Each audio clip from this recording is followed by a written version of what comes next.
Hola amigos, muy buenas noches. Es un placer saludarlos nuevamente en esta edición de Aprender y Compartir.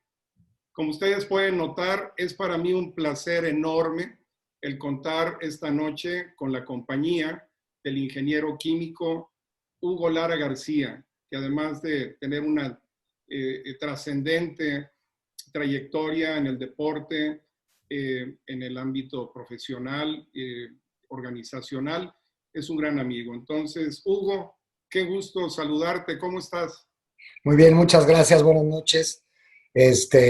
Chuck, te voy a decir Chuck, no José Juan, porque todo el mundo, así te conocemos todos. Hugo, me han dicho cosas peores. No, muchas gracias, Chuck, por la invitación, de verdad te agradezco mucho. Es para mí un privilegio y un honor el que me hayas considerado para este programa y para compartir cosas, tener una charla entre amigos de temas que son muy importantes. Muchas gracias, Hugo. Y justamente a ese tema quiero entrar.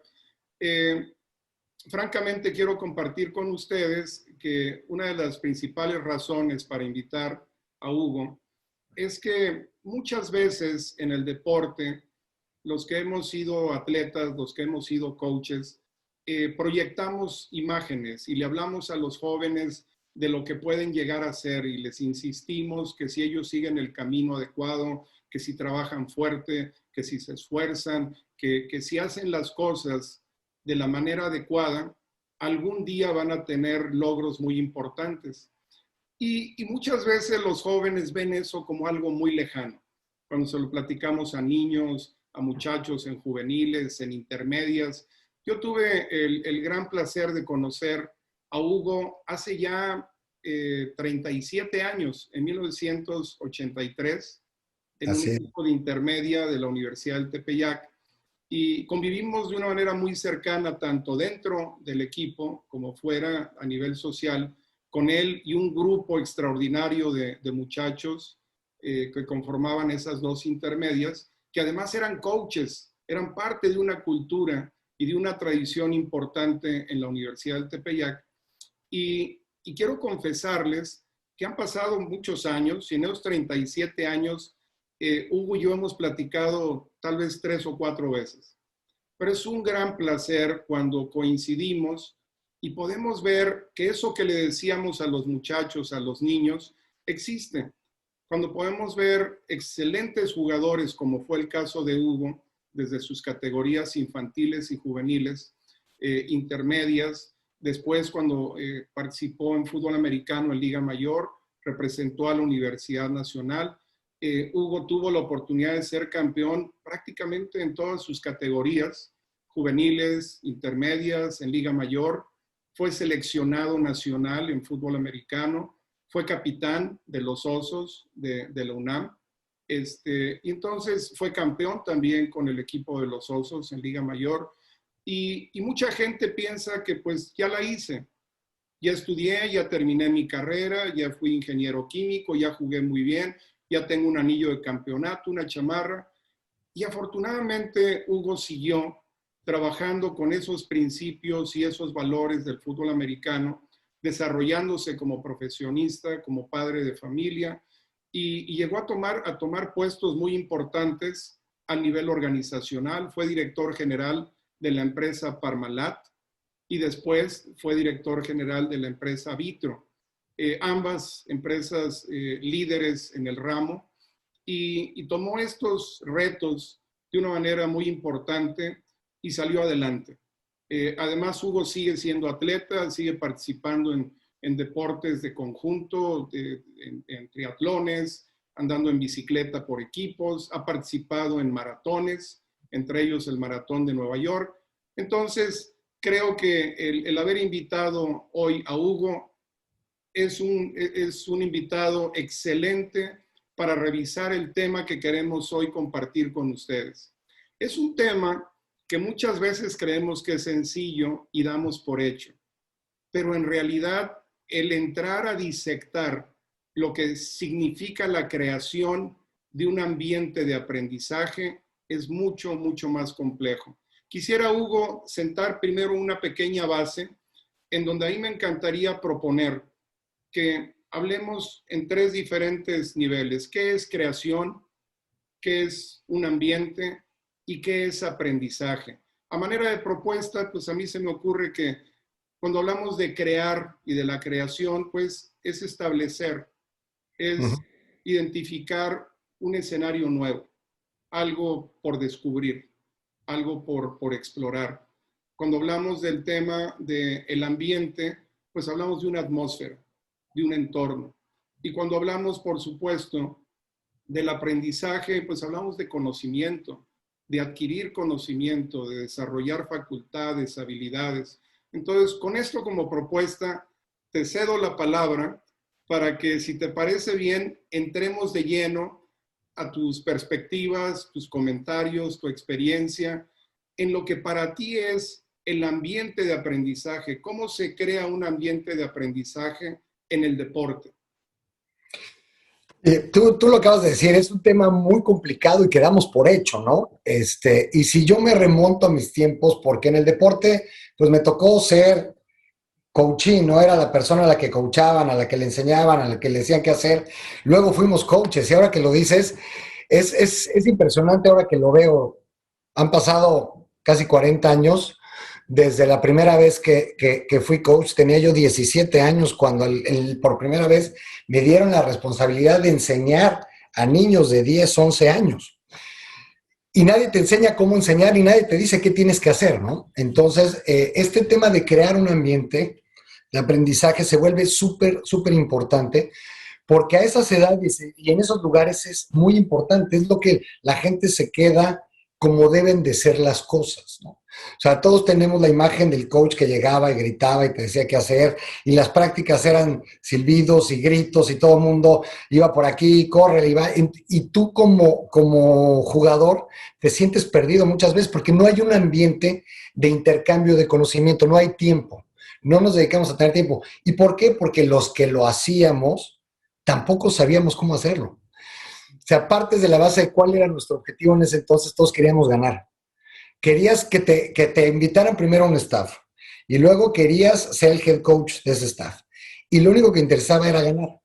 Y querías ganar y era la manera en que querías demostrar. En ese momento nadie nos dijo que lo importante era desarrollar a los chavos y ayudar a los chavos en una etapa de la vida muy importante. Entonces, creo que el crear un ambiente es algo un ambiente de aprendizaje, es algo que se da por hecho y que históricamente en el deporte hemos hecho muy mal, ¿no? Porque no le dedicamos el tiempo, no ha habido una manera de aprender. Afortunadamente teníamos gente como tú en su momento, como Rafa Garnica, como Toño, gente que en ese entonces, si lo ves, tenían 30 años, tenían 32, 33 años, y eran la gente que tenía un poco más de estructura y nos ayudó a crear un ambiente. Creo que es fundamental en cualquiera de las situaciones que pusiste, con tanto familia como organización, como deporte, el sentar las bases, como lo dices tú, desarrollar, crear un sistema que permita que haya aprendizaje de los dos lados. Porque a manera que tú vas aprendiendo de la gente que estás coachando, también más bien, a medida que tienes las bases sentadas, vas a ir aprendiendo de los chavos y eso te va a hacer crecer como coach y tú los vas a hacer crecer como jugadores, ¿no? Ahora, Hugo, desde tu perspectiva en este tema de cómo desarrollamos aprendizaje en el deporte, más tarde vamos a hablar de algunas experiencias propias, personales, pero en términos generales, ¿cuáles crees tú que sean las herramientas que sean más efectivas para desarrollar aprendizaje en el deporte? Es una muy buena pregunta. Mira, como en todos lados, y a lo mejor es mi deformación profesional como ingeniero, tienes que tener muy claros cuáles son los procesos, ¿no? Primero, ¿qué es lo que quieres obtener como parte de ese aprendizaje? Porque creo que en el deporte hay dos tipos de aprendizaje. Está el aprendizaje técnico de la posición, del deporte, del sistema, pero también está el aprendizaje como persona, como compañero. Entonces tienes dos esquemas, ¿no? Y hay que tenerlo muy claro. Y creo que hay que fijar los objetivos en ambos lados. O sea, primero, ¿qué queremos como como la parte técnica y pues tener todo un sistema de soporte con procesos, con horarios de práctica, con lo que tengas que hacer.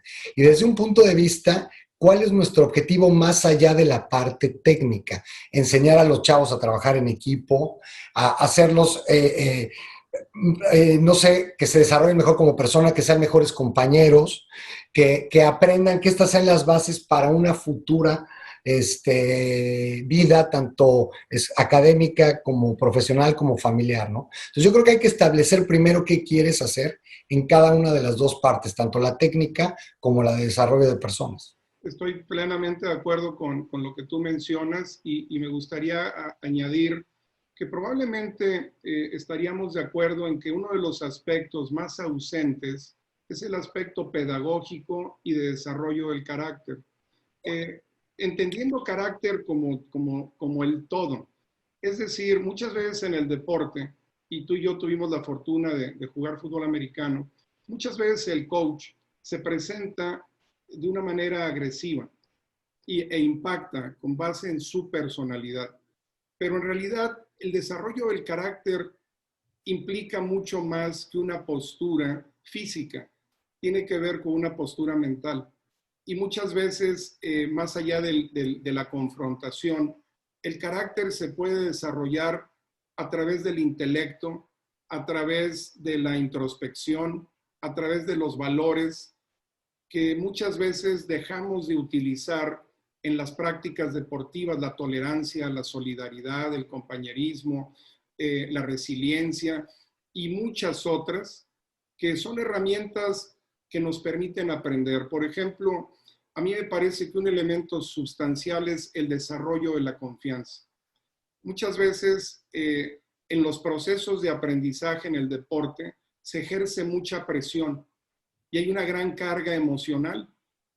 Y muchas veces los atletas desarrollan un potencial, pero si tuvieran menos carga emotiva, probablemente rendirían mucho más. ¿Estás de acuerdo? No, totalmente de acuerdo contigo. Y es que se nos olvida algo que es, bueno, desde mi perspectiva es muy importante. Todos aprendemos de manera diferente y todos reaccionamos a diferentes estímulos. Y el coacheo que yo conocí, que recibí yo de niño, como dices tú, es un coach que llega y es así, y así tienen que ser las cosas. Nunca hay una preocupación del lado de los coaches por entender a cada uno de los individuos. No hay tiempo, aparentemente, o no hay los skills en las personas para poder tener esa sensibilidad, porque, como dices tú, una persona reacciona diferente a un grito, una persona reacciona diferente a un apapacho, una persona reacciona diferente en hacerlo entender por qué le estás diciendo que haga las cosas. Entonces, esa sensibilidad de cómo aprendemos, creo que en el deporte pues está totalmente olvidada, sobre todo en los equipos de conjunto. Y creo que los que han hecho la gran diferencia históricamente en los deportes profesionales son los entrenadores que han tenido la capacidad de, sin salirse de cierto esquema de reglas y de ética del mismo equipo, manejar a cada una de las personalidades del equipo como reacciona mejor. Justamente, creo que algo que tú mencionas es trascendente. El coach debe estar atento a cada una de las personalidades y atender individuos. Y con base en ese atender individuos, desarrollar un esquema, una cultura grupal. Exactamente. Y justamente lo que las universidades buscan es unidad en la diversidad, y es lo que busca un equipo deportivo. Ahí parece, Hugo, que es una gran cuenta pendiente. Estamos hablando tú y yo de algo que como atletas vivimos, yo hace 40 años, tú hace 30 y tantos años, y después fuimos coaches, y hoy, si vemos el entorno, tristemente sigue siendo una constante, sigue siendo un capítulo pendiente, sin quitarle valor a una serie de coaches que hoy se preparan y que tienen la educación y tienen además los recursos y los utilizan. En términos generales, me da la impresión, Hugo, de que todavía es un tema que requiere una atención especial en cómo desarrollar ese ambiente de aprendizaje más allá de el enfocarnos únicamente en el resultado, ¿verdad? Así es, y creo que hoy todavía es más complicado y se hace mucho más importante esto, porque en nuestra época el coach era una extensión de tu casa y el coach te podía gritar y el coach te podía hacer y en tu casa decían, estaban de acuerdo, hoy no.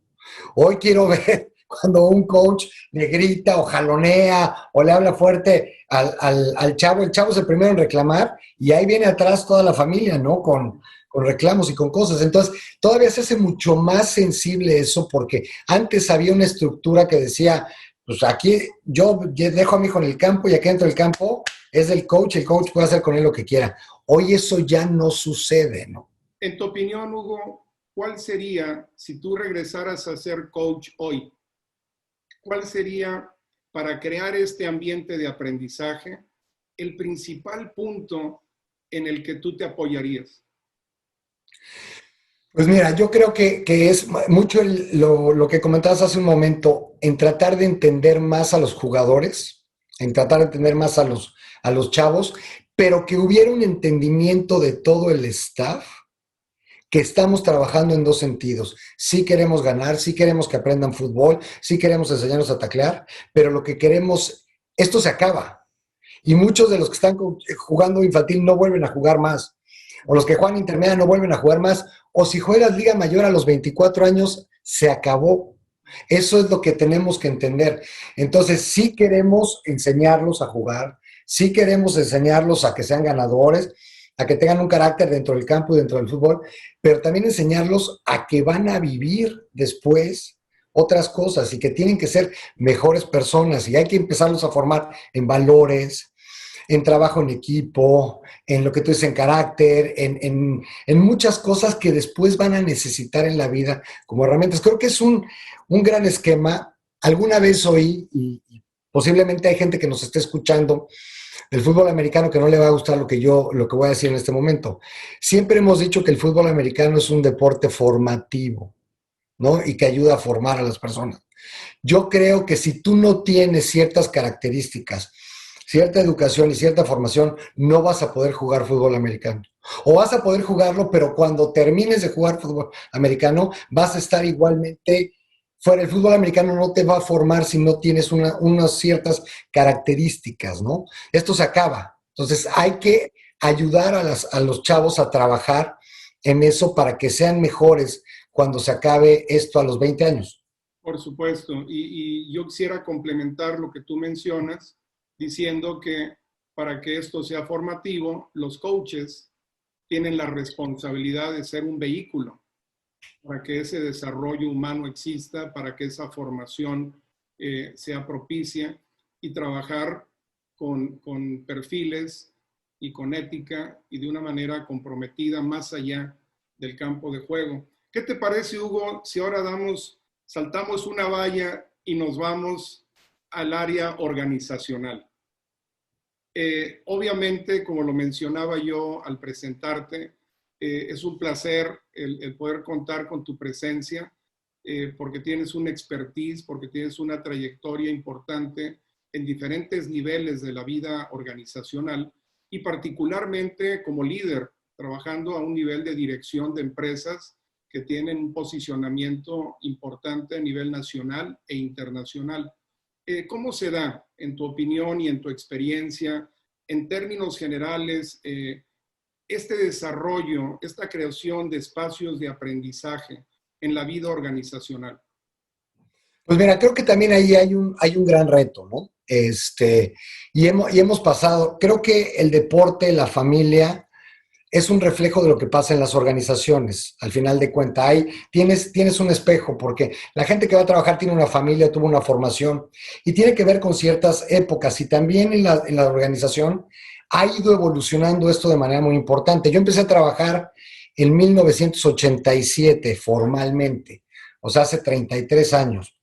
Y era un poco, podías hacer un símil de tu jefe con el head coach o con el coordinador ofensivo o con alguien que estaba ahí, ¿no? Llegas y tienes que recibir órdenes y te dicen hay que hacer esto y así vas. Poca capacitación, poco entrenamiento, muy enfocado a resultados. sin darte las herramientas adecuadas para hacerlo, ¿no? Y hay de todo, porque depende de dónde tú veas. Yo tuve la oportunidad de empezar mi carrera profesional en una empresa mexicana de productos químicos, que no tenía las estructuras ni los procesos de las grandes empresas, que también eso. Entonces, cuando las grandes empresas van un poco más adelante, todos los demás, que son el 98% de las organizaciones, están muy atrás. Pero es un símil de lo que va pasando con un management de muchos años, muy jerárquico, que ha tenido que irse moviendo y evolucionando. Creo que hoy sigue habiendo una falta de creación de un espacio para aprender. Hoy se está acelerando con los chavos, con los millennials, con larga distancia, con el teléfono celular, con el WhatsApp, porque hay espacios de más colaboración que los que había antes. Antes era una sala de juntas donde entraba alguien y gritaba. Creo que ha ido mejorando, pero sigue habiendo muchas áreas de oportunidad, porque ahí entra otro tema, ¿no? Entra el tema de los egos. En el campo, pues la gente sabe quién es el que corre más rápido, quién es el más fuerte, quién es el que pega más fuerte, y hay un cierto respeto. En el ámbito laboral, en una sala de juntas, todos somos iguales, ¿no? Lo único que te hace la diferencia es la jerarquía, es que él es gerente y tú eres vendedor.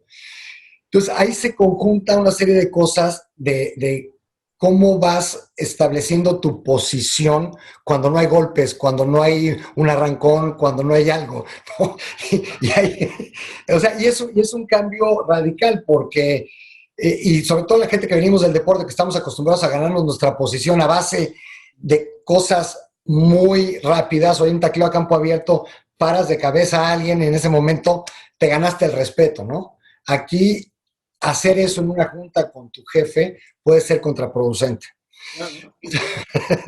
¿No? Que lo pongas o que le contestes. Entonces, ese tema de que los mismos jefes creen ese ambiente de cooperación en donde haya de ida y vuelta el permitir, ahora sí no nada más es entender a tus colaboradores, sino entender que ellos te pueden enseñar cosas y que tú como jefe estás ahí para facilitar, no para saberlo todo, ni para tener todas las respuestas, ni para decir qué se tiene que hacer en cada momento, ¿no? Claro. Hace unas semanas tuvimos oportunidad de presentar el tema de empowerment, justamente en una de nuestras charlas, y comparar el modelo dictatorial y el modelo de empowerment, de facultación y de habilitación. Y ahora que te escucho, pues es como si hubiéramos leído ya con tus palabras 2 capítulos detallados, pero con la gran fortuna de escucharlos de alguien que lo vivió. Es diferente ver y leer unas páginas que poder tener la oportunidad de charlar con alguien que ha vivido estos modelos y que los ha visto en práctica. Algo que yo recuerdo de una manera específica para los que han hecho una transición del deporte a la vida organizacional, es que justamente tú hablabas de cómo esa postura de empuje en ciertos atletas deja de funcionar en la vida organizacional cuando desconocen. Porque de pronto el jefe va a ser una persona que probablemente esté en silla de ruedas o nunca haya practicado un deporte, pero es un experto en su materia. O una persona que tiene dificultad motriz y que nunca practicó el más mínimo de los deportes, pero es una persona talentosa, disciplinada, que reúne todas las condiciones necesarias para representar funcionalmente ese puesto. Y yo creo que así como puede haber un gran valor en el que practicó deporte y se traslada a la empresa, también tiene que haber mucha humildad. Tiene que haber un proceso de pasar la novatada, de pagar el precio, de empezar con los principios en lugar de saltar los procesos. ¿Estarías de acuerdo? Totalmente de acuerdo. Y yo uso una frase, a mí hace muchos años me enseñaron en un taller que tuve, en un entrenamiento en alguna compañía, todos los grandes equipos, las grandes estrellas, tanto en lo profesional, en los deportes como en lo organizacional, tienen un ego importante. Tienen un ego importante. Es necesario que haya un cierto nivel de ego en un equipo y en las personas para poder llegar a ciertos niveles. Pero la gran diferencia entre los que dan el siguiente paso es que aprendas a suprimir temporalmente ese ego. Cuando tú logras suprimir tu ego de manera temporal, tanto como empleado como jefe, empiezas a tener mejores resultados. Y el ejemplo más claro del deporte es cuando le ponen una doble marca a Michael Jordan, si él quiere meterlas todas, pues lo van a parar. Cuando él tiene una doble marca, significa que alguien va a quedar desmarcado. Si ahí suprimes tu ego y empiezas a pasar la pelota cada vez que la probabilidad de que el equipo sea exitoso es muy alta, ¿no? Entonces, eso es lo que hace la gran diferencia y creo que es lo que nos cuesta trabajo en la transición cuando vamos de lo deportivo a lo profesional. Y más en un deporte como el nuestro, donde no solamente era el tema emocional, el tema de pensar, de las jugadas, tiene una parte física. Aquí no te van a pegar, ¿no? Ahí el hecho de ir, de salir un día al campo y aparte saber que tienes que saberte la jugada, saber qué hacer y aparte te van a pegar, o le vas a pegar o te va a doler, en una sala de juntas no pasa. Entonces, tendemos a creer que somos invencibles y tenemos toda la razón ahí, ¿no? Porque venimos preparados. Es un tema muy interesante. Eh, en una palabra, no en una palabra, pero en una frase, para ti, en términos generales, ¿qué factor determina de una manera poderosa el que exista un ambiente de desarrollo del aprendizaje en una empresa, en una organización? ¿Cuál tendría que ser? ¿Qué elementos serían, en tu opinión, la clave para que se pueda desarrollar de una manera funcional un ambiente de aprendizaje? Yo creo que número uno es la confianza. Y tú lo decías hace rato, tiene que haber una confianza. Tiene que haber confianza entre las partes del equipo en todos sentidos. Confianza es creo en lo que me estás diciendo, creo en que si estás haciendo tu mejor esfuerzo. Pero la otra también es que tiene que haber la posibilidad de equivocarte, ¿no? O sea, para que realmente pueda haber un aprendizaje te tienes que equivocar. Y hoy lo ves mucho, y regresando al tema organizacional, en los startups o en estas compañías con los emprendedores, hoy lo que buscan es, éntrale, te doy toda la confianza para que le entres, te doy todo el empowerment, creo en tu proyecto, éntrale y equivócate rápido y gasta poco. ¿Ok? Porque de lo que se trata es que entres, que hagamos una prueba, que veas en qué te equivocaste, en qué falló, nos regresemos sin que nos cueste mucho, ajustemos y otra vez, vete para allá. O sea, hoy en día la prueba y error en el tema de los emprendedores, en los startups, todo el tema digital es fundamental. O sea, hoy la gente se tiene que mover, pero si no te equivocas, si no pruebas todas las opciones y hay esa confianza de que me puedo equivocar sin que haya consecuencias, porque esta equivocación es una base de aprendizaje, no se da el ambiente. Yo creo que tiene que haber esos dos factores, una confianza total y la tolerancia a equivocarse, porque esa es base, materia prima para el aprendizaje. Excelente. ¿Estarías de acuerdo, Hugo, que probablemente otro elemento crucial sea la comunicación? Que la comunicación fluya desde la dirección hasta todos los niveles de manera vertical, horizontal, que la gente sepa en qué consiste la empresa, hacia dónde va la empresa, cuáles son sus principios, cuáles son sus valores, cómo la gente puede crecer como seres humanos dentro de una empresa en lugar de ser considerados solamente piezas de producción. Mira, creo que sí es muy importante, o sea, no lo quiero dejar, yo lo doy por sentado, pero es que muchas veces puedes tener una muy buena estructura de comunicación, pero lo que comunicas no se hace, ¿no? Entonces, si tienes un buen esquema de comunicación y hay una confianza y ahora sí como dicen los americanos, ¿no? Walk the talk. Porque muchas veces tú entras a las compañías y ves el manual de procedimientos y ves cómo, pero nadie lo ejecuta o no se lleva de esa manera. De nada te sirve que tengas todo lo necesario para comunicarlo si no lo estás ejecutando. La comunicación creo que es fundamental, es muy importante, pero si no va pegada de esa confianza y de esa tolerancia, esa inclusión de todas las personas dentro de la organización, de que todos son iguales, que todo mundo te puede aportar tanto el que está abajo como el que está arriba, por mucho esquema de comunicación que tengas, las cosas no necesariamente tienen que funcionar.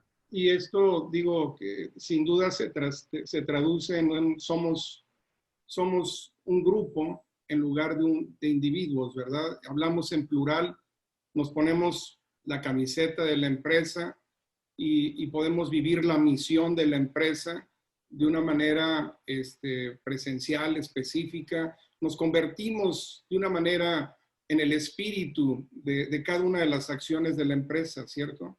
Así es, y hoy tú te das cuenta que las nuevas generaciones lo que buscan es un propósito y que la empresa tenga un propósito. Hoy te sorprendería, digo, en mi época, ir a aplicar a un trabajo y que te lo dieran, estaba rayado. Hoy los chavos se dan el gusto de decidir dónde quieren y dónde no quieren. ¿Por qué? Porque ellos buscan que la empresa tenga un propósito, tenga una razón de ser, que sea ecológica, que no afecte. Hay gente que hoy no quiere trabajar en la industria del tabaco, que no quiere trabajar en la industria del alcohol, porque va en contra de lo que están viendo, o empresas que no son socialmente responsables. Los chavos no quieren trabajar ahí, ¿no? O sea, pareciera mentira cuando hay gente que estamos buscando trabajo y que lo que te dieran le entrarías. Hoy los chavos se dan el lujo de hacerlo porque hoy para ellos eso es muy importante, que haya un propósito de la organización, ¿no? Totalmente de acuerdo. A mí me sucede en las organizaciones educativas. He trabajado en organizaciones educativas por muchos años. Y ese elemento que tú mencionas de desarrollar confianza, de establecer compromisos, de compartir el propósito, la misión, de darles herramientas que les puedan permitir un crecimiento humano y que además les permitan desarrollo técnico específico a través de procesos, pues sin duda distingue a las empresas en su funcionamiento de manera importante. ¿Qué te parece, Hugo, si nos pasamos ahora a la familia? Y Adelante, ese es un tema normalmente más hablando, complicado todavía. por supuesto, y hablando en términos generales, por supuesto, describiendo cómo surgen estos ambientes de aprendizaje, cómo se puede crear un ambiente de aprendizaje en las familias. Hijo, yo creo que, a ver, yo no sé si yo soy la mejor referencia para esto, y vamos a hablar de experiencias. Yo tengo dos hijos, yo me separé, me divorcié hace muchos años, y bueno, lo que sí te puedo decir es que me siento muy orgulloso porque mis hijos dicen que somos la familia disfuncional más funcional que existe, ¿no? Y creo que eso ya tiene mucho que ver. Pero es un tema muy complejo porque ahí metes, aparte, muchas más emociones, ¿no? Es un tema en donde se pierde la racionalidad. Lo racional es que podemos, en el deporte puede ser muy racional y hay estructuras y hay estómago y hay ganas, pero mantiene cierta racionalidad. En el trabajo igual. La gente puede enojarse, perder la cabeza, gritar, pero hay estructuras. En la familia nunca ponemos esas reglas, nunca ponemos esas estructuras de una manera tan formal. Sentimos que es hasta medio ofensivo llegar y poner reglas del juego en la casa. Y yo veo muchas familias que hoy en día les ha ido bien porque ya dicen, a ver, vamos a poner las reglas del juego. En la comida se puede hacer esto. Cosas, es más, en la relación, yo voy a salir 3 días de la semana, tú sales 2. En fin, hay gente que le cuesta mucho trabajo tratar de llevar esa estructura a la familia. Y desafortunadamente pasamos más tiempo fuera de casa, en otro tipo de estructuras, que en la casa. Y no tenemos, creo yo, en todos los lugares, digo, me puedo equivocar, no quiero generalizar, pero es muy difícil establecer una estructura en la familia de aprendizaje porque se juntan muchas cosas. Quieres ser papá, nadie te enseñó a ser papá, no sabes si estás haciendo las cosas bien o mal, la tensión con tu pareja. Entonces, el sentar un ambiente de aprendizaje creo que se hace mucho más complejo desde el punto de vista familiar. Y yo creo, y a lo mejor otra vez, volviendo a mi formación profesional, siempre funciona tener procesos, procedimientos, un objetivo, el sentarse como familia, decir qué queremos hacer, a dónde queremos llegar, que el papá, aunque sea el papá, no tiene siempre la razón porque no entiende bien en dónde están sus hijos, necesita tener más comunicación, escucharlos más. Hay una por definición hay cosas que tú no le cuentas a tus papás, se las cuentas a los amigos y tú como papá te sientes frustrado porque no entiendes qué pasa. Creo que es un tema sumamente complejo y yo hoy como familia disfuncional me ha ayudado mucho el tratar de llevar aprendizajes del mundo deportivo y del mundo ejecutivo a poner un marco en mi familia el día de hoy. No sé si eso funciona para todos, pero a mí me ha funcionado. Justamente cuando iniciábamos la charla, platicaba y daba yo un marco de referencia de que este tema pues parece simple y conforme empezamos a explorarlo, nos encontramos la complejidad que contiene. Y yo creo que en realidad es un tema generacional. Nosotros vamos viendo cómo a través de las décadas van cambiando las conformaciones sociales y por supuesto las familiares. Como temas que hoy se pueden atender en nivel familiar, hace 50 años nunca se vieron, o hace 40 o hace 30, cómo la conformación de la familia misma es diversa. Ha habido cambios sociales, culturales, poderosos, en donde hoy identificar qué es una familia es muy peculiar y es muy complejo. Y Muy además puede complejo. cambiar de un país a otro, de una legislación a otra. En donde yo creo que sí tenemos una gran oportunidad de exploración es en lo que tú mencionabas, el intentar establecer un diálogo, una estructura, porque aunque parezca poco romántico, al final de cuentas, el tener una claridad respecto de roles, respecto de inquietudes, respecto de rumbos, es muy valioso. Comentaba yo en una plática que 1 más 1 son 3. Una persona completa, independiente, con su propia vida, con sus propios objetivos, establece una relación con otra persona que tiene también su propia identidad, es mucho más posible que exista esta alternativa de diálogo, estableciendo roles, metas, estableciendo además escenarios, creando esa atmósfera. Yo creo que es muy valioso y hoy sí se da, más que en la época que tú y yo crecimos, la oportunidad de sentarnos en la mesa de la cocina. Y claro, para los padres es un reto importante tener la paciencia, tener la empatía, la comprensión, el adaptarnos a escuchar. Uno de los grandes temas, uno de los grandes ejercicios de amor es saber escuchar. Casi Exactamente. siempre queremos demostrar amor diciéndole a los que queremos cómo los queremos, Ajá. cómo los queremos ver. Y de pronto el tener la capacidad de escuchar, de tolerar, de comprender, de ser solidarios, creo que sienta bases para que cada uno de los involucrados diga, me están generando confianza, me están permitiendo expresarme, me están permitiendo ser yo. Y con ese punto de partida, creo que las familias pueden construir cada una desde sus experiencias y sus peculiaridades. ¿Estarías de acuerdo? Totalmente de acuerdo. Y el hecho de crear los roles y las funciones específicas de cada rol dentro de la familia no tiene por qué cambiar el tema de los sentimientos y del amor.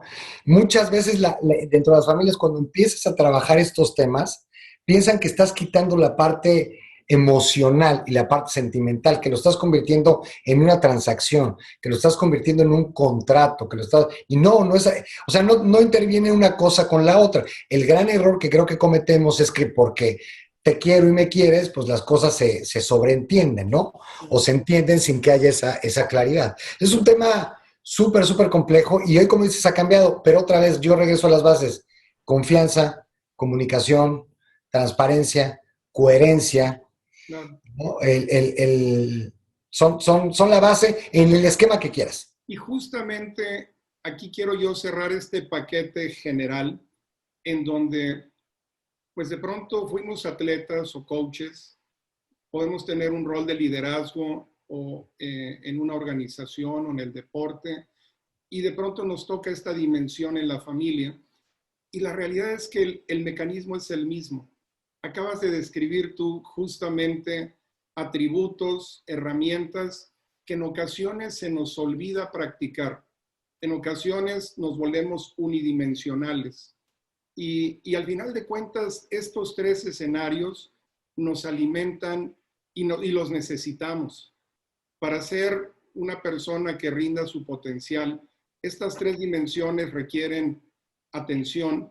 Y yo creo que cuando nos atrevemos a ser vulnerables, cuando nos permitimos ser vistos, observados en la derrota, en el triunfo, en la frustración, en la circunstancia adversa, y también cuando podemos expresarnos con libertad ante condiciones favorables, vamos creando un ambiente. Y yo creo que hoy nos toca coachar familias hacia adentro y estar dispuestos a aprender como aprendíamos de los jugadores, aprendiendo de nuestros hijos, de nuestros nietos, ¿verdad? Claro, y aprender a pedir ayuda. O sea, aprender a que no siempre tienes la respuesta y no siempre, aunque seas la cabeza de la familia o la cabeza del negocio o la cabeza del equipo, no siempre tienes todas las respuestas. Claro. Y no siempre, y necesitas ayuda, ¿no? Y el que haya esa comunicación, esa confianza. Lo último que tú quieres es que tus hijos o tu familia o alguno de tus jugadores no venga contigo cuando lo necesite por el típico te lo dije, ¿no? Acabas de resumir el título de nuestro programa, Aprender y Compartir. Compartir, exactamente. Y justamente cuando tenemos la fortaleza para identificarnos vulnerables, crecemos mucho. Y en todos los niveles. ¿Y qué tal si nos vamos a una parte divertida y entramos a experiencias propias, Hugo, de tu época de atleta, de coach, cosas que marcaron tu vida deportiva en un ambiente de aprendizaje? ¿Qué recuerdas? ¿Qué nos puedes platicar? ¿En dónde? ¿Cómo? ¿De qué forma? ¿Tienes experiencias que hoy mismo te dan herramientas poderosas sabiendo que aprendiste? Es una muy buena pregunta. Mira, yo estuve realmente en dos instituciones nada más con el fútbol americano, que fue el Tepeyac y fue en Los Osos en la universidad, más lo que conocí en la universidad y en las elecciones. Pero yo creo que en los dos lados tengo tanto experiencias buenas como experiencias malas.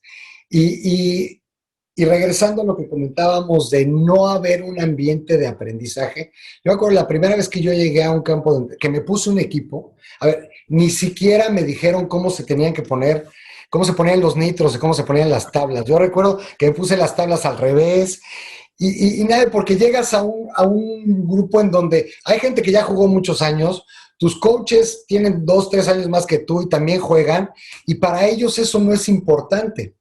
Pero para alguien que va llegando, que es nuevo, que no sabe, que se muere de los nervios, porque es la primera vez que va a tener contacto con un equipo, que no te digan ni cómo ponerte las cosas, te habla de la falta de un ambiente, y de repente llegas a una estación donde tienes que hacer tacleo a campo abierto, donde no sabes ni siquiera qué hacer, ¿no? Y los coaches están esperando sangre, quieren ver golpes.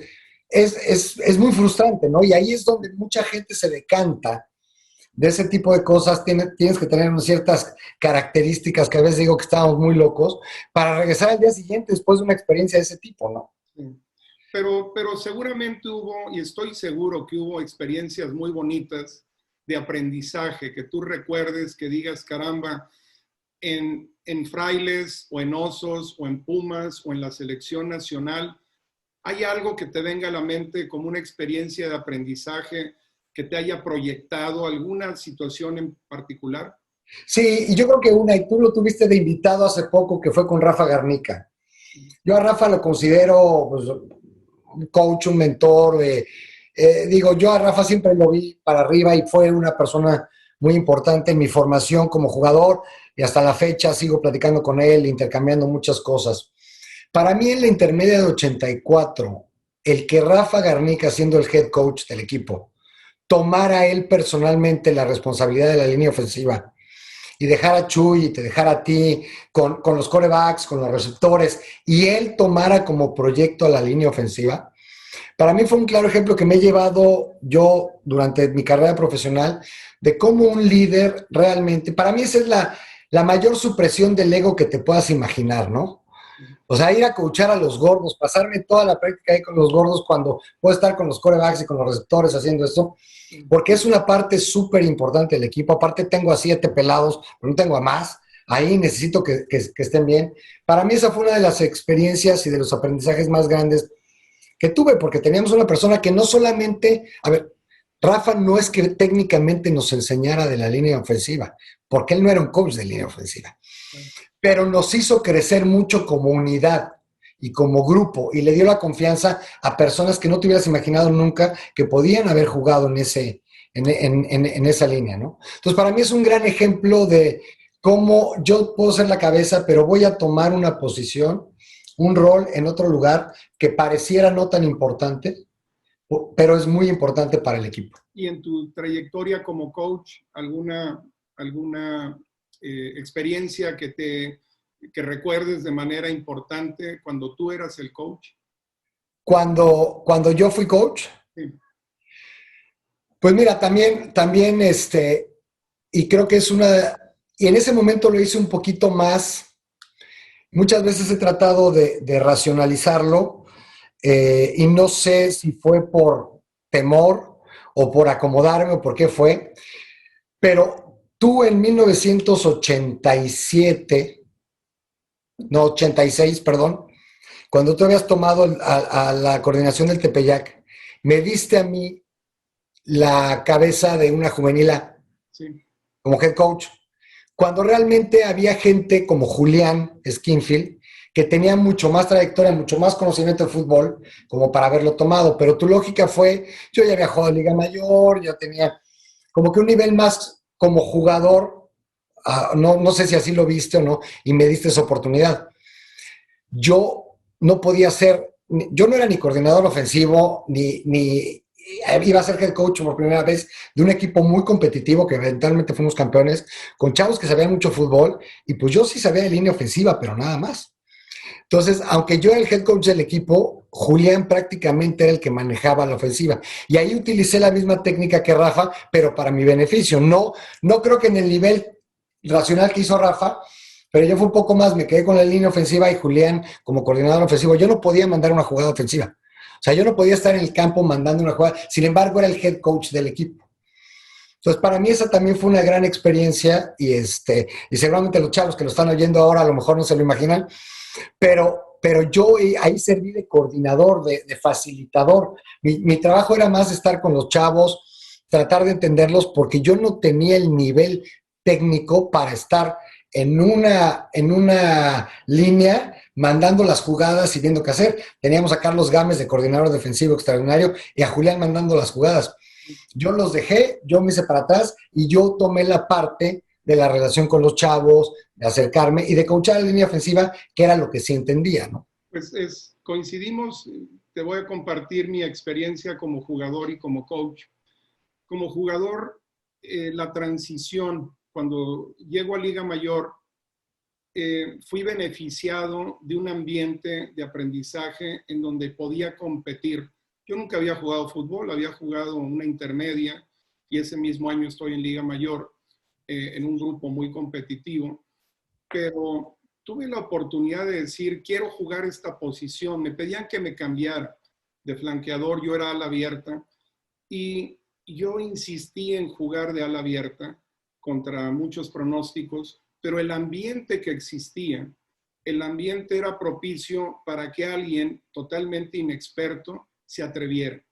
Y existieron algunos factores que me brindaron y personas que me brindaron la confianza para intentar y para moverme en un mundo totalmente ajeno, totalmente desconocido, pero eso a mí me dio muchísima confianza, me permitió arriesgarme y tomar decisiones dentro de un mundo competitivo y adverso. Y después como coach, es muy curioso y aquí nuevamente es totalmente cierto. Cuando tomo yo la responsabilidad del programa del Tepeyac, yo fui muy transparente con los muchachos, como lo hice después en Liga Mayor, y les dije, yo conozco muy bien fundamentos en cualquier posición, pero desconozco ajustes ofensivos, defensivos, hay gente especialista y tomé una decisión similar. Yo tuve una muy grata experiencia en Tepeyac y deposité la confianza justamente para equilibrar. Yo veía, Hugo, la responsabilidad de una organización. Y efectivamente, yo creía que era importante que los niños y los jóvenes vieran a modelos, a imágenes. Y tú eras una imagen importante y eras el líder de ese grupo, de los que ya estaban en Liga Mayor. Había otros, pero tú muy arraigado con el colegio. Y esa imagen era importante para el programa. Y asimismo tomo como auxiliares en la Juvenil AA a Gámez, Carlos Gámez y a Julián Skinfield. Sí. Eran enamorados del tema técnico. Técnico, sí. Pero tú tenías la sensibilidad y el perfil, y justamente estamos hablando, redondeando, para crear un ambiente de aprendizaje. Y eso fue percibido por esos grupos, tanto en mi caso como en el tuyo, y nos permitieron dar continuidad a una tradición y a un espacio construido antes de nosotros, pero pudimos nosotros aportar Sí. y crecer nosotros mismos. Y eso se pudo lograr porque tú tenías ese concepto que lo bajaste y luego yo, racional o no racionalmente, pero así lo hice, apoyándome en Carlos Gámez y apoyándome en Julián Skinfield, que eran los que sabían mandar una jugada. Yo no sabía cómo hacerlo, ¿no? Y yo no podía llegar a decir, oigan, porque en ese momento lo que esperan es que tú sepas hacer todo eso, ¿no? Y que tú lo tengas, sobre todo los chavos. Pero afortunadamente creo que desde entonces pues vas desarrollando esa habilidad de decir, oye, yo soy un facilitador, yo te ayudo, yo aquí estoy, y tú estás. Y al siguiente año, en esa juvenil A, Julián fue el head coach, a mí me nombró su coordinador ofensivo como un quid pro quo, pero yo no mandaba señales ofensivas, yo seguía coachando la línea ofensiva con Julián, y fue exactamente lo mismo, prácticamente el mismo staff. Llegaron algunas personas nuevas, pero era prácticamente el mismo staff y fuimos campeones 2 años seguidos en Juvenil A. Y ese podría ser el tema de otra charla, que es liderazgo compartido. Porque sí, efectivamente, claro, si lo analizamos fríamente, se dan los escenarios donde el ego se queda a un lado, donde la gente toma sus roles, donde la gente compra el propósito de la organización y vive su rol. Y tú tenías un rol de liderazgo y además respetado. Y es justamente ahí donde nace Hugo Lara, el director de la empresa. ¿Qué tal si nos vamos a la empresa? Porque aquí creo que es importante que nos compartas, y a los amigos que nos están escuchando, ¿qué experiencias tienes, Hugo, que puedas compartir con nosotros de esa creación de un ambiente de aprendizaje desde tu perspectiva como líder empresarial? Pues mira, yo he tenido tuve 2 responsabilidades importantes en mi carrera como directivo, que fueron, como dices, Parmalat y fue Vitro. Y en las dos, y luego tuve una que poca gente sabe. Después de Vitro estuve un año en una empresa muy grande, Mexichem, que ahora se llama Orbia, y creo que ahí te puedo explicar perfectamente las diferencias de crear ese ambiente y no. Yo llegué a Parmalat como director comercial cuando Parmalat estaba apenas en México, entrando a México, un ambiente muy desordenado, donde empezó a llegar mucha gente y empecé a jugar un rol desde la dirección comercial de coordinador y de facilitador y de ayudar y de ver cómo trabajábamos en equipo.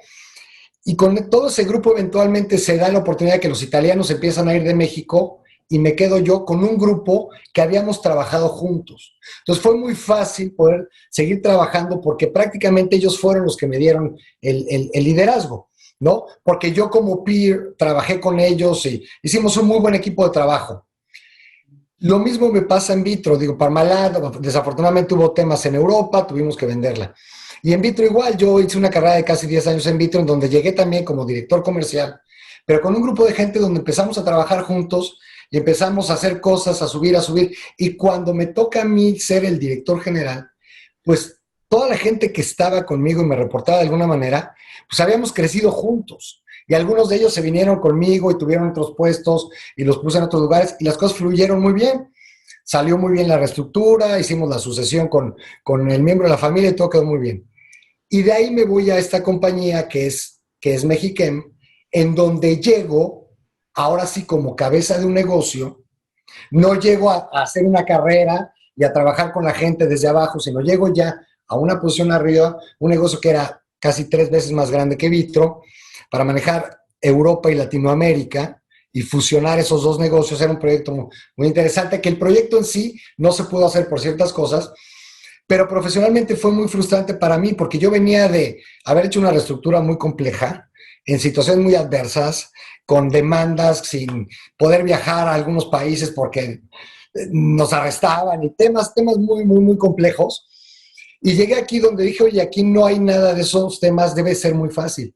Pero me encontré con el tema de la organización, donde a mí me ponen arriba de un director general europeo que ya manejaba 20 países y de un director de Latinoamérica que manejaba 8 países, y yo me convierto en su jefe de un día para otro, ¿no? A trabajar. Fue muy, muy, muy complejo porque no había ese ambiente. O sea, yo llegué a ser el incómodo, el difícil, y tratar de crear ese ambiente de la nada sin poder estar operando abajo es muy complejo. Fue frustrante, el proyecto no se pudo llevar a cabo y después de un año se acabó y gracias. Pero es los pros y los contras. Creo que el hecho de que te vean como alguien del mismo grupo, que puedas trabajar desde abajo con la gente, que te ganes esa confianza con tus pies para después poder ser el líder, es mucho. Para mí fue una gran satisfacción y fue mucho más fácil. Llegar directamente arriba a querer ganar eso en una organización es muy complejo. Interesante. A Muy, mí muy, muy complejo. me parece que justamente como nos estás describiendo, Hugo, es muy valioso cómo nos describes tu propia experiencia. Nos están escuchando ahora, nos están viendo sin duda jóvenes que están estudiando alguna carrera, algunos que están haciendo la transición del deporte a la vida profesional y claro, algunos que ya trabajan, gente que está inmersa en el mundo de la organización y de la empresa, que sin duda puede tomar estas experiencias como un punto de referencia. En mi experiencia, una etapa trascendente, muy importante, que fue para mí un parteaguas, cuando trabajé en Filadelfia como extranjero y aprendiendo el idioma y aprendiendo de la cultura y la estructura de la YMCA de Filadelfia permitía esa oportunidad para todos, por su filosofía, por su legislación, todo mundo, siendo un país tan litigioso, los Estados Unidos, muchas cosas están documentadas, gobernadas, legisladas, y tiene que haber oportunidades para todas las personas. Y yo tuve la gran satisfacción de crecer dentro del sistema de la YMCA gracias a que ya existía, ya estaba establecido un modelo, un ambiente de aprendizaje. Entonces fui parte de ese modelo, crecí rápidamente en ese modelo y pude lograr pasar de instructor a coordinador, de coordinador a director de programa, director senior. Y cuando estaba para ser director ejecutivo en un programa, tomé el puesto en la Universidad Nacional Autónoma de México, cuando regreso a México. Y la verdad es que el entrenamiento, tanto profesional como personal que recibí en esa etapa, bajo el diseño, bajo ese establecimiento de un espacio para desarrollar aprendizaje en la YMCA, para mí fue un parteaguas en mi vida profesional que hasta este día sigo incorporando en los trabajos que he tenido. ¿Qué tal, Hugo, si vamos a la experiencia familiar? Ya prácticamente alguna anécdota, algún tema donde tú digas, caramba, ¿cómo pude aprender? ¿Cómo aprendí en alguna etapa de tu vida, más allá de tu etapa como papá o como hijo, como primo, como hermano? Algo que te venga a la mente. Mira, yo creo que ha sido, y lo puedo platicar abiertamente, que es el tema con mi hijo, ¿no? O sea, mi hijo tiene hoy 23 años, va a cumplir 24 años en noviembre, y yo te puedo decir que de los 6 años a los 19 años, él y yo vivimos un infierno el uno contra el otro, una cosa. Y eso que yo no vivía ahí, ¿no? Era una cosa terrible porque yo, no, o sea, todo esto que estamos hablando, haz de cuenta que no existía y en mi rol de papá y más como papá ausente, actuaba completamente diferente. Y fue una cosa de choque, choque, choque, choque, choque, terrible, terrible. Lo mandé, yo bromeo que lo mandé a una prisión de máxima seguridad en Wisconsin, a una militar. Luego lo saqué de ahí, lo mandé a una de baja seguridad en Halifax, en Canadá. O sea, lo tenía lo más lejos posible. Fue un problema para mí.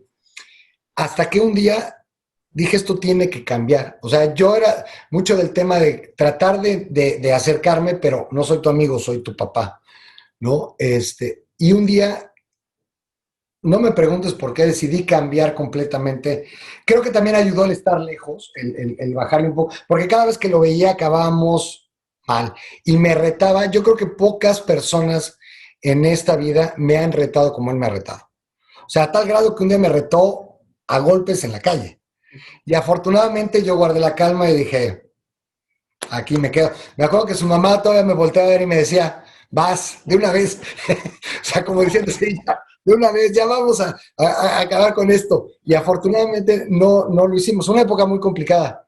Y hoy te puedo decir que a raíz de que empecé a ver las cosas de otra manera, es decir, a ver, todo lo que he aprendido y todo lo que he hecho, no lo hago aquí con él, ¿no? Empecé a escucharlo, empecé a dejarlo, porque todo era, oye, porque yo lo cuestionaba y lo retaba y él me retaba, hasta que empecé a hacer todo esto que estamos diciendo, ¿no? A escucharlo más, a entenderlo, a explicarle lo que yo veía que podía pasar, pero a decirle, vas, yo te apoyo, si te equivocas no pasa nada, aquí estoy.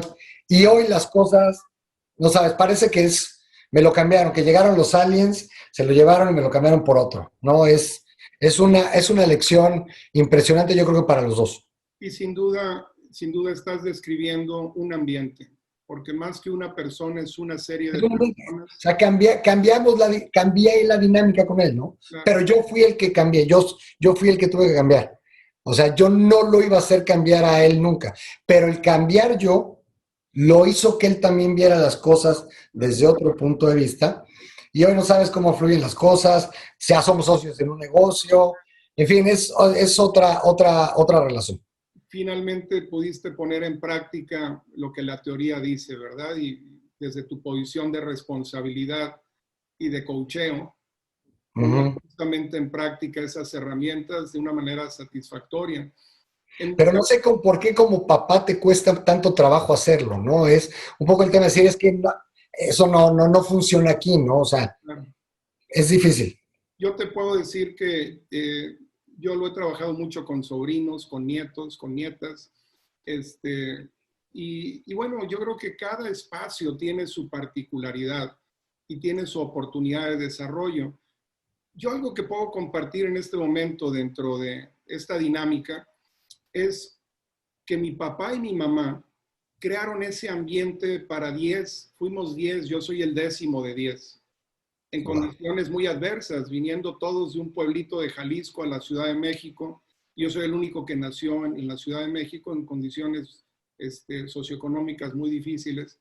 Y entonces, la verdad es que más que conscientemente y más que con una estructura, mi papá y mi mamá nos dieron esas bases para aprender y desarrollarnos.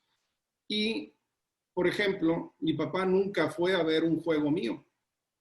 Mi papá trabajaba día y noche por más de 30 años y mi mamá trabajaba día y noche por toda la vida. Pero ellos nos dieron un escenario, un ambiente donde pudimos a través de valores y principios claramente identificados, la oportunidad de tomar riesgos, nos dieron la confianza. Yo quería ser beisbolista profesional y abogado y me iba a los 10 años en tranvía solo hasta el Parque Deportivo del Seguro Social Mm. y yo vivía por San Miguel Chapultepec.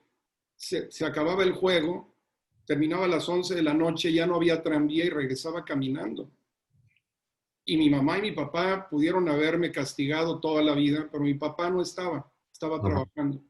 Y mi mamá tuvo la sabiduría de darme confianza y de permitir que yo explorara cosas que me apasionaban. Y a la fecha mi madre sigue siendo la líder de esta familia que que dentro de su personalidad, sin tener una educación formal, ella estudió hasta 4º grado de primaria, tiene una sabiduría y una sensibilidad que ha permitido la generación de ese espacio de aprendizaje, de comprensión, de desarrollo de herramientas para varias generaciones de la familia. Entonces, cuando me veo en mi vida personal en medio de la oportunidad de tomar decisiones en la familia, es un buen punto de referencia. Es un espacio muy propicio, e igual que tú y todos los que hemos sido coaches o dirigimos programas, he aprendido a respirar, he aprendido a darme cuenta de que mi rol es diferente y que la tarea es importante para ver desarrollo propio y de la vida de otros. ¿Qué te parece, Hugo, si dando un cierre Me encanta. con una perspectiva mundial, nacional? En tu opinión, en tu experiencia, Hugo, ¿qué está pasando? ¿Cómo se están creando hoy espacios de aprendizaje? ¿En qué andamos bien? ¿Qué nos falta? ¿Cuál es el futuro? ¿Cómo ves el entorno alrededor de cómo crear ambientes de aprendizaje en nuestra época? Mira, yo creo que hoy en las empresas lo que veo ahora y tengo la oportunidad de ver, dentro de las cosas que hago hoy, desde el 2014 soy mentor de un Endeavor, no sé si ubicas lo que es el programa de Endeavor a nivel global. Endeavor es una asociación, un grupo que se forma hace muchos años en Estados Unidos, que llega a México a principios de los 2000 con la intención de apoyar proyectos de empresas con la intención de multiplicar la base laboral y crear pues mayor riqueza, mayor desarrollo en las economías. Y normalmente aquí apoyan a emprendedores, que son emprendedores que ya tienen un negocio, que tiene tracción y que les hace falta estructura, que les hace falta un consejo, que les hace falta ponerle un poco más, porque el emprendedor eso es, no es un emprendedor que trae ideas, que trae cosas, pero les falta estructura y orden. Y me ha tocado ir viendo una evolución en los últimos 7 años de esto, que creo que es lo que te lleva a lo que está sucediendo hoy y que está generando un mejor ambiente de aprendizaje, que es la forma de colaborar. Hoy las nuevas generaciones no trabajan bien en estructuras jerárquicas. Y eso lo que ha llevado, lo que ha dado pie es que hoy con el teléfono celular, con el WhatsApp, con Teams, con Zoom, con todo lo que tú quieras, los equipos trabajan de manera más ordenada. Y hoy las empresas están buscando tener equipos de trabajo tipo proyectos en donde va teniendo diferentes responsabilidades cada uno de los miembros del equipo y eso mejora mucho la colaboración. Para la gente de la generación X o los baby boomers nos cuesta mucho trabajo entenderlo. Alguien me decía algún día, es que no puedo hacer que mi equipo me conteste un correo. Y la recomendación fue, haz un grupo de chat de WhatsApp y te van a contestar los 365 días del año, las 24 horas del día, porque ahí están pegados. Entonces, hoy los espacios de colaboración y de aprendizaje son diferentes. El gran reto que veo yo en las organizaciones es que hoy tienes desde los millennials hasta los baby boomers o más. Entonces, puedes tener un gerente que esté en sus 60 medios con un chavo que tiene 22, 23 años. Son dos cosas completamente diferentes. Si quieres hablar de inclusión y de diversidad, olvídate de géneros, olvídate de razas. El mayor reto de diversidad e inclusión que hay en las organizaciones hoy es el generacional. Y ahí se tiene que dar lo que decías, la capacidad de escucha, el fomentar un ambiente hoy que los jóvenes mentoren a los adultos en temas digitales. O sea, hoy lo que se está haciendo es que un baby boomer o alguien ya en su final de carrera que no es un experto en temas digitales, hoy tiene que tener un mentor que va a ser un chavo de 27 años. Entonces, tú imagínate cómo cambia eso el ambiente de aprendizaje en las organizaciones. Creo que se está acelerando, creo que va mejorando, creo que va a ser mejor hacia adelante de lo que fue en algunos momentos. Y toda la tecnología está ayudando a que se dé una mejor plataforma de desarrollo. Tiene otros retos, tiene otras implicaciones, pero creo que se está acelerando un poco más el tema de colaboración. el tema humano del contacto personal es sin duda un reto. Obviamente estamos viviendo una pandemia con una serie de fenómenos de adaptación, pero más allá del fenómeno actual de la pandemia, lo que tú mencionas, Hugo, ya es una tendencia, ya es una realidad. Esto es algo que ya se está viviendo. ¿Qué riesgos ves tú? Si tuviéramos que identificar fortalezas y debilidades de esta corriente, ¿cuáles serían las fortalezas y cuáles las debilidades? Mira, yo creo que la pandemia lo que ha hecho es acelerar algunas cosas que ciertos grupos en las organizaciones les costaba mucho trabajo. Pensar un gerente de 50 años para arriba, director de 50 años para arriba, pensar que sus empleados iban a tener home office todo el día, era totalmente impensable. Ya se dieron cuenta que sí funciona. Entonces creo que la pandemia está ayudándonos a acelerar ciertas cosas que estaban siendo detenidas o que estaba costando trabajo que se asimilaran a las organizaciones. ¿Cuál es el reto que veo también? Que al final del día somos seres sociables. El ser humano necesita sociabilizar de otra manera. Necesitamos ese contacto físico, esa reunión, ese estar en grupo. Eso lo traemos desde la evolución, ¿no? Somos seres que necesitamos ese contacto y necesitamos estar ahí. Creo que ese es el gran riesgo que tenemos ahora, ¿no? Porque tienen chavos que pueden interactuar profesionalmente muy bien, pero pues también llevan la interacción social a estar guardados en una recámara chateando en lugar de tener otro tipo de interacción. ¿No? Creo que ese es el gran reto, porque sí lo necesitamos. Y justamente aquí quiero redondear con el tema de esta tarde, de esta noche. ¿Cómo es importante, amigos, el tener esta creación de ambientes de aprendizaje en el deporte? Lo importante que es esta interacción de la que habla Hugo a nivel personal, humano, en un proyecto de equipo, el cómo tener las herramientas para transmitirlas, trasladarlas a la vida empresarial y que todo empiece y termine en la familia. Finalmente, todo lo que hacemos nos impacta en nuestro espacio más íntimo, más cercano, el que más procuramos. Y para mí ha sido un honor, Hugo, un placer el que nos Ay, hayas acompañado a esta charla muy rica, muy productiva. La verdad es que pocas veces podemos contar con personajes que tengan el paquete completo respecto de esta descripción en estas tres dimensiones, con la honestidad, con la apertura, con la humildad que siempre has demostrado y además con la capacidad a prueba. Hugo, un mensaje final, ¿qué haces ahora? ¿A qué te dedicas ahora? pues primero que nada, muchas gracias, Chuck, de veras. Me siento muy honrado de que me hayas invitado, es la verdad. ¿Y a qué me dedico ahora? Estoy haciendo ya cosas por mi cuenta. Tengo una consultoría en transformación de organizaciones, transformación de negocio. Estoy empezando ahí a hacer mis pininos como consultor ya independiente. Estoy haciendo algunos negocios, como te decía, con mi hijo, ya es mi socio en Canadá. Estamos haciendo ahí algunas cosas.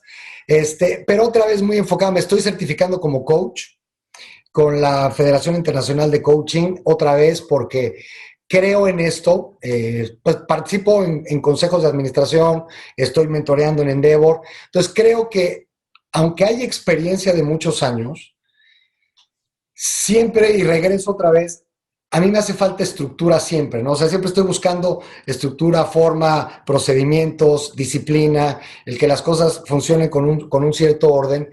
Y creo que todo esto que hemos aprendido y que hemos hablado a través del tiempo, me hace falta que alguien me ayude a estructurarme, ¿no? Con los conocimientos. Por eso me estoy certificando como coach en este momento, porque quiero seguir haciendo esto, pero hacerlo mejor. ¿No? No solamente lo que he aprendido y lo que es mi opinión y mi experiencia, que sí, que a mí me pudo haber funcionado, no quiere decir que le vaya a funcionar a todos, pero el ya tener un poco de metodología, de procedimiento, creo que me va a ayudar mucho para poder seguir en este esquema de compartir y de seguir aprendiendo, ¿no? Enhorabuena. Y si Perdón. tuviera que dejar algún mensaje para cerrar es, no dejemos de aprender de todo mundo. O sea, no porque tengamos una posición de liderazgo, tenemos que dejar de aprender. Al contrario, en la posición de líder es cuando más tenemos que escuchar a la gente de abajo y aprender y tener la perspectiva de abajo. Cuando estás en una empresa, estás a 30,000 pies de altura, hay 20,000 empleados, 1,000 problemas, se te olvida que los que hacen las cosas están 30,000 pies abajo y ellos tienen una perspectiva diferente, ellos están viviendo el día a día y es gente de la que puedes aprender mucho para trasladarlo después a toda la organización. Entonces, no dejar de aprender y mantenerse muy disciplinado en todo, ¿no? Poderoso mensaje, Hugo. Encantado. Muchísimas gracias por compartir con nosotros. Ha sido un placer. Sin duda, la gente que nos está escuchando y viendo podrá revisar estos conceptos, repasarlos, y estoy seguro que va a tener un impacto positivo para todos aquellos que estén interesados. Me queda únicamente dar las gracias a todos por habernos recibido esta noche. Recuerden, tenemos una cita el próximo miércoles a las 8 de la noche en otra edición de Aprender y Compartir. Muchas gracias, Hugo. Gracias, Chuck. Gracias a todos. Buenas noches.